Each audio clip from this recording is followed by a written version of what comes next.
When a young woman went missing while out for a morning jog, her case made international headlines and quickly became known as Salt Lake City's most high-profile disappearance. Still, no one could have imagined the series of baffling lies that were discovered during the search for her, exposing years of secrets and a dark double life. On the morning of July 19, 2004, 28-year-old Mark Hacking woke up to find that his wife, Lori Soares Hacking, had already gone to work at Wells Fargo, where she was a stockbroker's assistant. Lori had planned to wake up around 5 a.m. that morning and head out for a run, as she often did in the Memory Grove area of Salt Lake City, Utah. She was then going to return home, get ready for the day, and Mark was going to drive her to work at 7 a.m. However, when Mark woke at 8 after accidentally sleeping in, he just assumed Lori had come home and driven herself to work without waking him. This suspicion was confirmed when he noted that her vehicle was gone. Not thinking much of it, Mark continued with his morning like usual. That is, until around 10 when Mark called her work and he realized she had never arrived. It was only then that he noticed the clothes Lori had laid out to wear to work were still at home. In fact, he was on the phone with Lori's co-worker when he made the discovery, saying, "Oh my heck, here's her clothes. She never came back from running." Thoroughly concerned, Mark then called 911 just after 10 a.m. The desk sergeant he spoke to told him that he had to wait 24 hours to report Lori as a missing person. Assuming there wouldn't be much help from the police, he then headed for Memory Grove and found Lori's car where it was still parked in the area she usually left it while running. But there was no sign of his wife anywhere nearby, and her car appeared to be undisturbed. Soon, Lori's co-workers arrived to help in the search for her, and many of them had also called the police to report her missing. They were joined by both Mark and Lori's family members. Lori usually ran a set route, and her loved ones were already checking the trail she followed when the police arrived on the scene. They told officers that Lori always ran along the roadway when she was alone, and only veered off this path if she had a companion for safety. When officers interviewed Mark, they noted that he was very upset, and it was difficult for him to keep his composure long enough to speak with them. Still, he managed to tell them what had happened. Mark claimed that he'd already ran his wife's normal route to see if he could find any trace of her, which crossed a creek, and explained why his shoes were wet when police arrived. As he was sharing his story, Mark became so overwhelmed that he fell backward against the passenger side of Lori's car. Salt Lake City was already reeling from the kidnapping of 14-year-old Elizabeth Smart only 2 years earlier in 2002. With this distressing incident in mind, a thorough investigation was immediately launched to find Lori, despite Mark previously believing he had to wait 24 hours. K-9 units and helicopters flying low were deployed to help in the search, but over the next few hours, they came up empty-handed. Still, people began coming forward to share their experiences in Memory Grove, with a few different women recalling unsettling interactions with suspicious men in the past. Soon, a disturbing theory emerged that someone may have kidnapped Lori from the area while she was out running, similar to what had happened to Elizabeth Smart. Lori's disappearance was especially distressing because the couple was on the brink of all their dreams coming true. Her and Mark were high school sweethearts and had been married for 5 years. As Mark had just graduated with a master's in psychology from the University of Utah, the couple had plans to move soon to North Carolina, where Mark had been accepted into medical school to study oncology at the University of North Carolina, Chapel Hill. His father was a pediatrician, and Mark was following in his footsteps, just as one of his brothers had. Lori had even resigned from her beloved job and put her plans for an MBA on hold until Mark finished medical school. Most of their apartment was packed up, and the couple had just celebrated their going-away party 3 days before her disappearance at a mountain cabin owned by Lori's boss. The couple had even more exciting news, as Lori was about 5 weeks pregnant, compounding the tragedy of her disappearance. According to friends and family, she was extremely excited about the upcoming move and the baby. By that afternoon, flyers were posted around the city in the hopes that someone had seen what happened to her.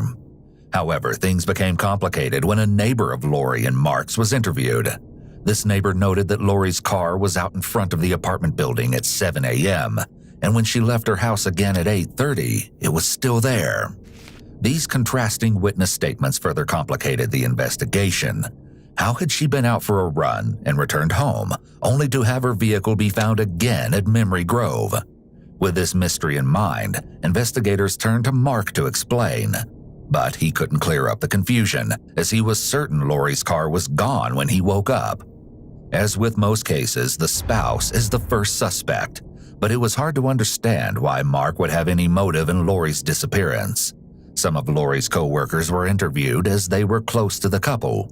One co-worker stated that she hadn't noticed any change in Lori's behavior recently, which was normally upbeat, and that her relationship with Mark seemed exceptionally happy, especially because he'd sent her flowers at work. Lori's mom confirmed the sentiment, saying that she had a great relationship with Mark and the two adored each other, with Lori calling Mark "my big old teddy bear." In fact, everyone who knew the couple believed that they were happily married and deeply in love. Still, Mark had done something a bit odd that morning before he realized Lori was missing. Between 9 and 10 a.m., he'd gone out and purchased a new mattress for their bedroom, presumably for their move. Strange, but it wasn't overly concerning for investigators. Later that afternoon, on the same day that Lori had gone missing, Mark was brought in for a quick interview. On the ride over to the police station, Mark made the comment that Lori is going to be so pissed at me. When asked what he meant, Mark elaborated, saying, "If you guys ever find her, she will be so mad at me because I didn't go running with her." Once at the police station, he relayed his story once again to an officer. In your words, what's been going on so far today? My wife got up at 5 this morning, went running. And I stayed in bed. I woke up at 8 and she hadn't awakened me when she got home and showered and went to work at 7. At least I thought that's what had happened. When I woke up and she was gone, I just figured she hadn't awakened me, just let me sleep.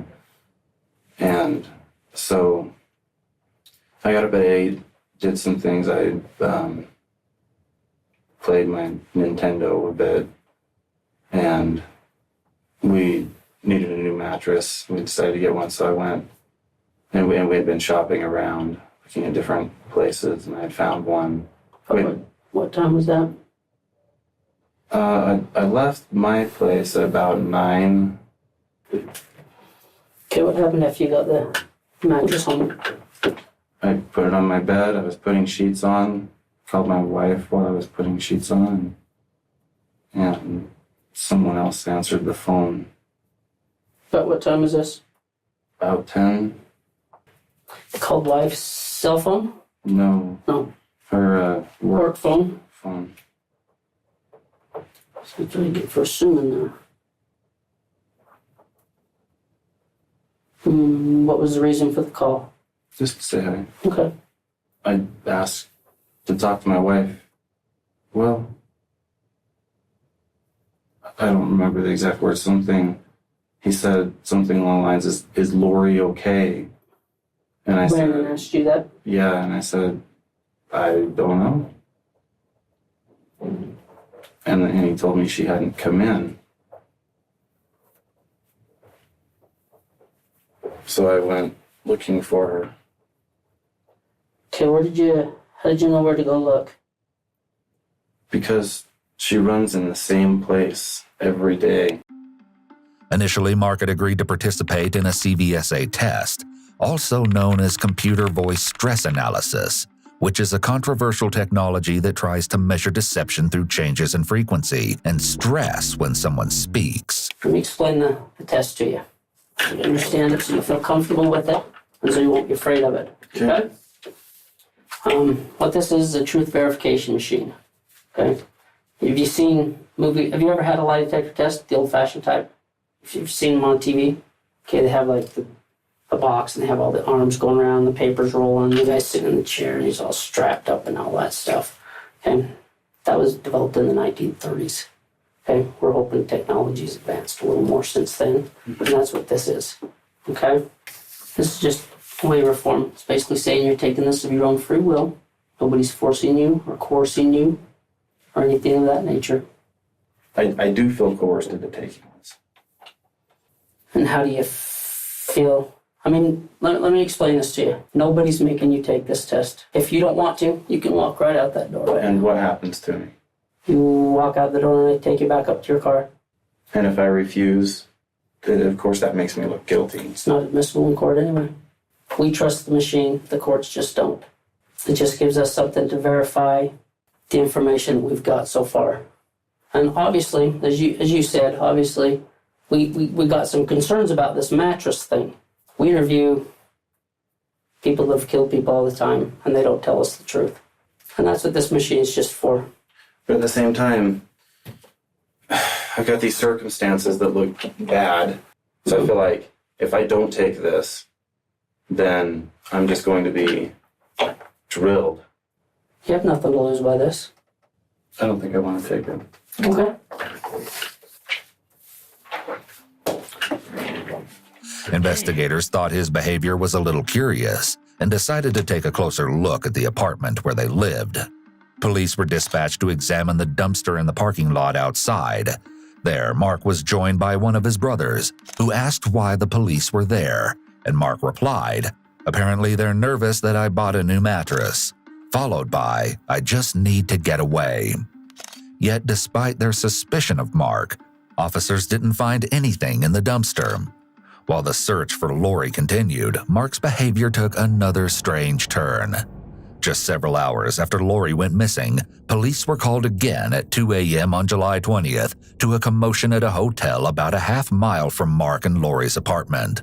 Mark had been staying the night instead of at the apartment. There, he was found running through the hotel completely naked, except for a pair of sandals. Hearing this, his brother Scott arrived at the hotel. There, he found an unexpected message written on Mark's PDA, a handheld computer, reading, "To everyone, from Mark. This is justice. I'm so sorry." Following this incident, Mark's family made the decision to check him into a psychiatric unit to receive help. Later, an FBI profiler, Candace DeLong, commented on this incident saying, "He kept his shoes on, his sandals. That's not generally something we see in someone truly psychotic." This comment has led some to speculate that Mark may have been trying to play crazy, with the intention that he would be hospitalized, and there was a very good reason for him to attempt this. Mark had a secret. Actually, he had many secrets, and they were all about to be uncovered. Mark Hacking had been living a double life.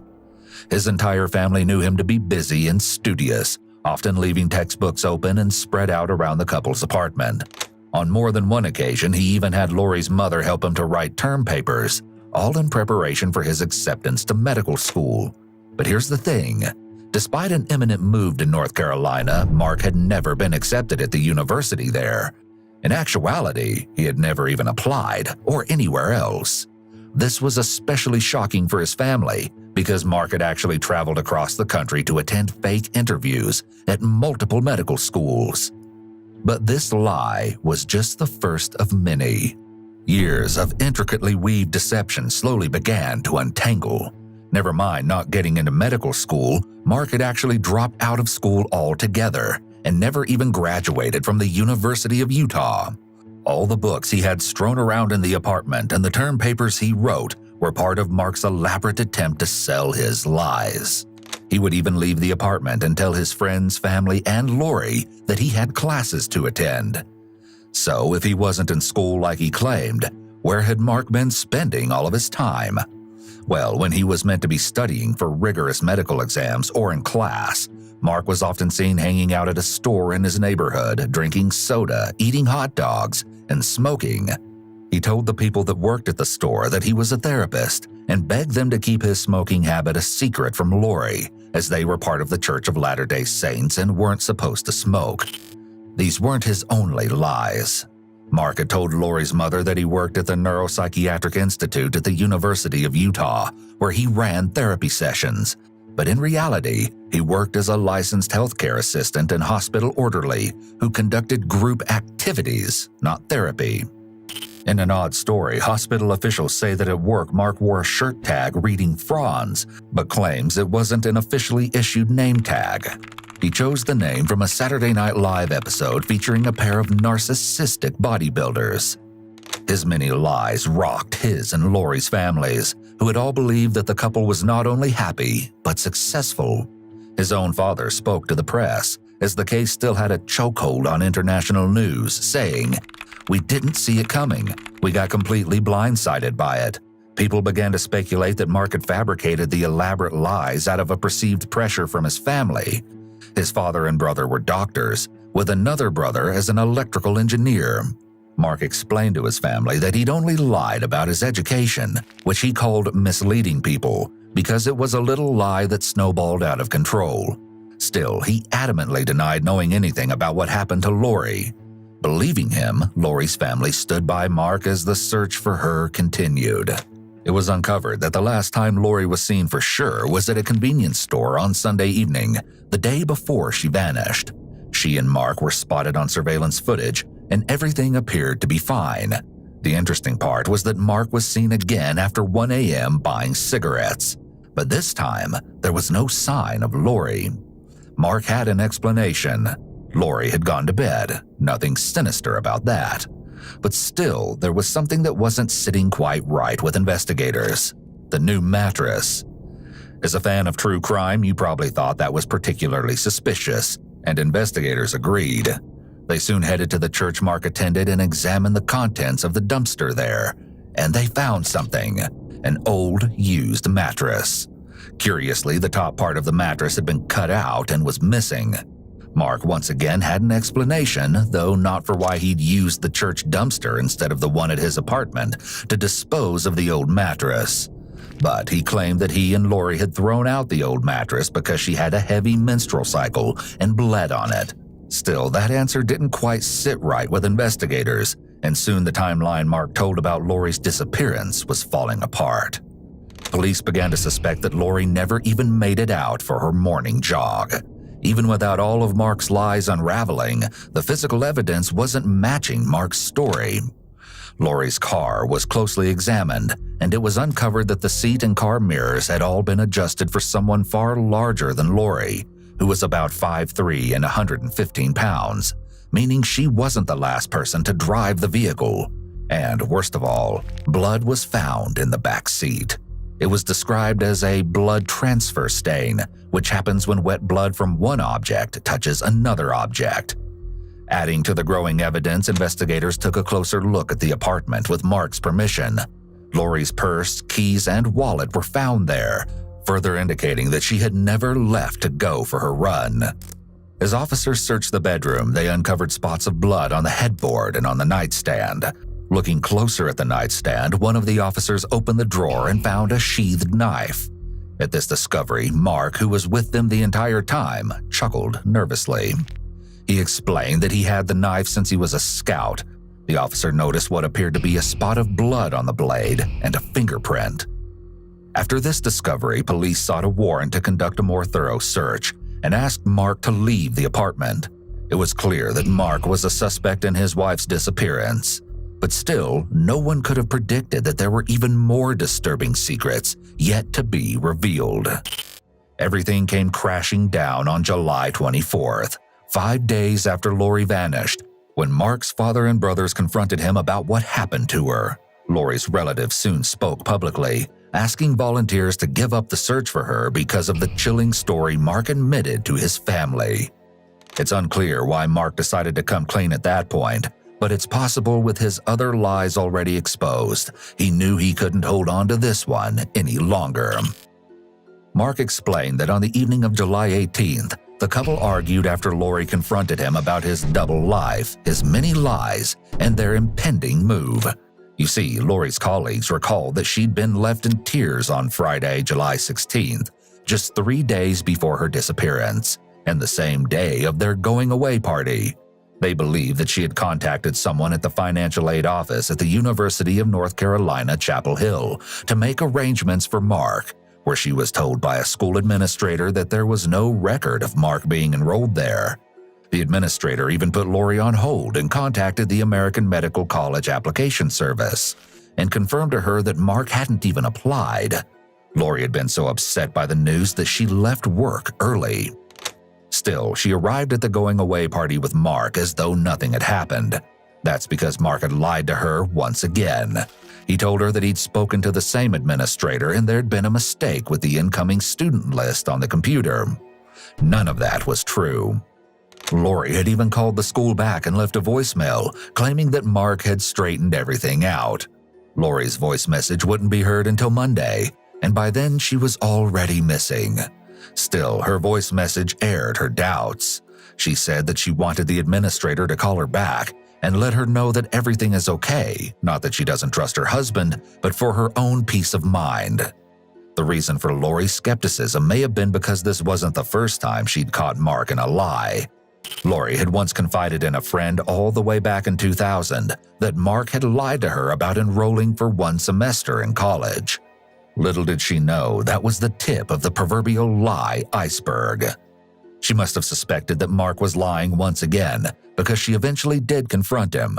2 different neighbors who lived near the couple came forward, with one saying that she heard loud screams around midnight on the 18th coming from the apartment, and the other saying that they heard a male voice shouting, "It's all over, and that's it." Mark said that Lori eventually went to bed while he stayed up for about an hour playing video games. He then began to go through their packed belongings until he found his .22 rifle and went into the bedroom and shot Lori in the head while she slept. Systematically, Mark disposed of her body, the murder weapon, and the bloody mattress by depositing them in different dumpsters. When Mark was spotted on the convenience store surveillance footage at 1:30 a.m. without Lori, had he been out getting rid of the evidence of her murder, or was he getting ready to commit the sickening deed? In the video, Mark can be seen examining his hands, fingernails, and even checking his watch. Could he have been looking for traces of blood? The next day, he headed out to buy a new mattress, likely hoping that no one would even know the first one had been thrown away, before staging another intricate deception, this time Lori's supposed disappearance. Based on his actions and behaviors, Mark sounds like he suffered from narcissistic personality disorder. These individuals tend to present as charming and wonderful until you begin to pull away the layers of the reality they present you with. Once someone begins to confront this individual, they become irate, completely furious that someone would dare to question their word. They also exhibit characteristics such as a pattern of grandiosity and self-importance with a belief that they are special, a need for admiration and expectation of recognition for their superiority, fantasies of unlimited success, power, brilliance, beauty, or ideal love, and a lack of empathy such as being unwilling to recognize or identify with the feelings and needs of others. The unimaginable horror of Lori's death was further compounded by the overwhelming question of why. Yes, Lori had caught Mark in his lies, but her family was certain that Lori would have been able to forgive him. Her brother even said of Mark, he didn't have to be a doctor, a president, whatever it was. As long as he was doing his best, she would have loved him. Still, a typewritten note was eventually found in the couple's spare bedroom.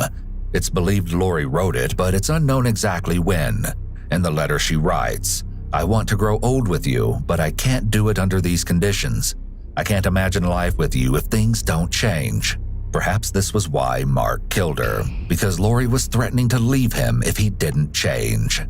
A forensic psychologist, Dr. Kathy Yates, commented on Mark's possible motives and seemingly pathological lying, saying, as he grew up and was watching other family members get successful or be successful, he was not.